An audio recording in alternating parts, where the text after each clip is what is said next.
ती आता दुसऱ्या कॉलवर व्यस्त आहे.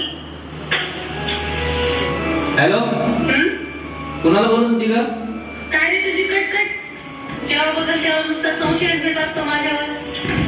विश्वास नसेल ना तर आजपासून मला फोन करायचा नाही. जा बाळा, तुला आजपासून माझा त्रास नाही होणार.